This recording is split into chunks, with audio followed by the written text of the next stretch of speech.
The radiant international school આપ સૌનું સ્વાગત કરે છે. હું પટેલ વિશ્વા જય શ્રી રામ વિડીયો શૃંખલામાં આપ સૌને આવકારું છું. આજે આપણે સર્વગુણના સમુચ્ચય શ્રી રામ વિશે જાણીશું. હરિ અનંત હરિ કથા અનંતા કહી સુનહી બહુ વિધિ સબ સંતા. તો મિત્રો, પ્રભુ શ્રીરામે વનવાસ શા માટે જવું પડ્યું હતું તેના વિશે હવે આપણે ચર્ચા કરીશું. રામાયણ ગાથામાં સૌથી મહત્વની ઘટના એ છે કે કૈકેયીની જીદના લીધે પ્રભુ શ્રીરામ, માતા સીતા અને લક્ષ્મણે વનવાસ ભોગવવો પડ્યો હતો. આ વનવાસ પાછળ અનેક કારણો હતા. તમને મનમાં એવો પ્રશ્ન ઊભો થતો જ હશે કે કૈકેયી એ શ્રીરામને પોતાના પુત્ર કરતાં પણ વધુ પ્રેમ કરતી હતી, તેમ છતાં તેણે આવું શા માટે કર્યું?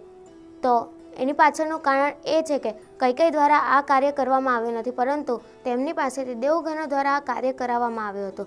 શ્રીરામનો મુખ્ય હેતુ રાવણનો વધ કરવાનો હતો. જો શ્રીરામ વનવાસ ન જાત અને સીતા માતાનું હરણ ન થાત તો રાવણનો વધ એ શક્ય જ નહોતો.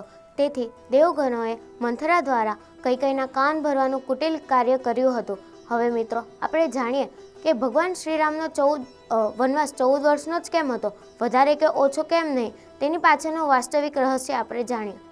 મિત્રો, આપણા હિન્દુ ધર્મમાં નારાયણ અવતાર પ્રભુ શ્રીરામને ઉત્તમ પુરુષનો દરજ્જો આપવામાં આવ્યો છે. શ્રીરામે 14 વર્ષનો વનવાસ ભોગવવો પડ્યો હતો, જે અત્યંત પીડાદાયક હતું. ત્રેતાયુગમાં કૈકેયીની જીદના કારણે પિતા દશરથે તેના પ્રિય પુત્ર રામને 14 વર્ષનો વનવાસ સોંપ્યો હતો અને તેઓ પોતે પ્રાણ ત્યાગીને ચાલ્યા ગયા હતા. પરંતુ મિત્રો, તમે ક્યારેક વિચાર્યું છે કે દેવી કૈકેયીએ રામને 14 વર્ષનો જ વનવાસ કેમ આપ્યો? તે ધારતે તો 15 થી 20 વર્ષનો વનવાસ પણ આપી શકતે. આ પાછળ એક અત્યંત રહસ્યમય કારણ છે. રામાયણ ગાથા એ ત્રેતાયુગના સમયની વાત છે. આ ત્રેતાયુગમાં એક પ્રશાસનિક નિયમ ઘડવામાં આવ્યો હતો, જેમાં જણાવ્યું હતું કે કોઈ પણ રાજા 14 વર્ષ સુધી પોતાની રાજગદ્દી પર બિરાજમાન ન થાય તો તેને શાસક બનવાનો હક રહેતો નથી. તેથી કૈકેયીએ પોતાની સૂઝબૂછથી રામને માત્ર ને માત્ર 14 જ વર્ષનો વનવાસ આપ્યો હતો. આથી શ્રીરામ અયોધ્યાના શાસક બની શકે નહીં અને પોતાનો પુત્ર ભરત રાજગાદીનો વારસ બને. પરંતુ ભરતે આવું થવા દીધું નહીં. તે પણ રાજગાદી છોડીને વનવાસી બની ગયો અને જ્યારે શ્રીરામ વનવાસ પૂર્ણ કરી પરત ફરી રહ્યા હતા ત્યારે ભરતે તેમનું આદર અને સન્માન સાથે શ્રીરામને પોતાનું સિંહાસન સોંપ્યું. રામાયણમાં રામચરિત્રના ચિત્રણ દ્વારા મહર્ષિ વાલ્મીકીએ જગત સામે આદર્શભૂત સામાજિક ગુણો, દિવ્ય કૌટુંબિક જીવન અને જીવનમાંના શ્રેષ્ઠતમ જીવન મૂલ્યોનું અધિષ્ઠાન રજૂ કર્યું, જેના દ્વારા મનુષ્યને પોતાનું આદર્શ અને ઉચ્ચતમ જીવન કેવી રીતે પસાર કરવું તેની પ્રાપ્તિ થાય છે. રામચરિત્ર જેવું પવિત્ર ચરિત્ર ભાગ્યે જ કશે જોવા મળશે. રામચરિત્રમાંથી આપણને આ પ્રકારના જીવનબોધો જાણવા મળે છે. માણસ પોતાના જીવનમાં ઉચ્ચતમ ધ્યેય અને આદર્શ રાખે તો તેનામાં દેવ તત્વનું નિર્માણ થાય છે. ધ્યેય માટે જીવવું એ ધ્યેય માટે મરવા કરતાં પણ વધુ મુશ્કેલ છે. મર્યાદા પુરુષોત્તમ રામની જેમ માણસે પણ પોતાના વિચારોમાં અને અન્ય સર્વ કાર્યોમાં મર્યાદા જાળવવી જોઈએ. રામ એટલે સદ્ગુણોની ટોચ અને તેના સમૂચ, સેવા, સદ્ભાવ, પ્રેમ, ઉદારતા, ક્ષમાભાવ અને સહાનુભૂતિ એ દરેક માણસના અંતરના સદ્ગુણો છે.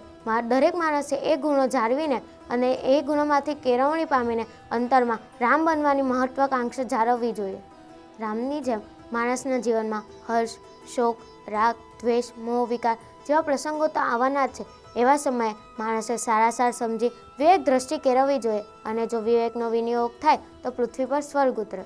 કર્તવ્યનિષ્ઠા એ રામના જીવનનું પ્રમુખ તત્વ હતું. માણસ પોતાની કર્તૃત્વ શક્તિથી પ્રભુ બની શકે છે.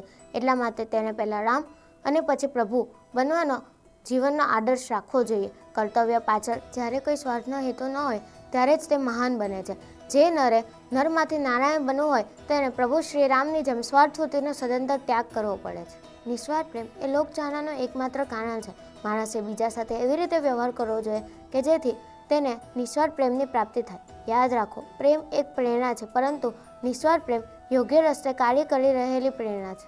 રામ એટલે સદાકાળ પ્રસન્નતાની મૂર્તિ. પ્રસન્નતાને કારણે કોઈ જ સીમા નડતી નથી.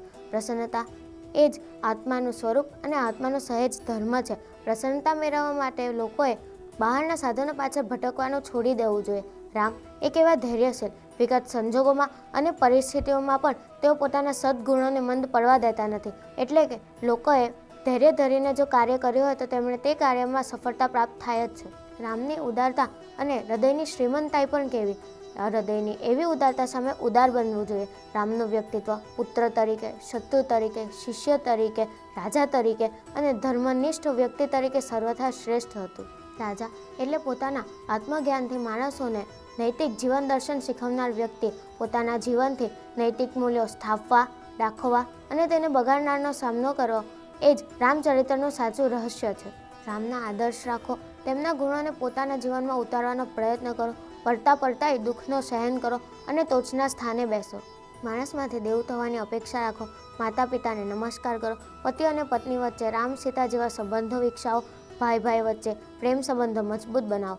તો મિત્રો, શ્રીમદ રામાયણનો આ જ જીવન સંદેશ છે. એ પ્રમાણે આપણે સૌ જીવીએ તો પૃથ્વી પર હજુ પણ રામ રાજ્ય શક્ય છે. જય શ્રી રામ.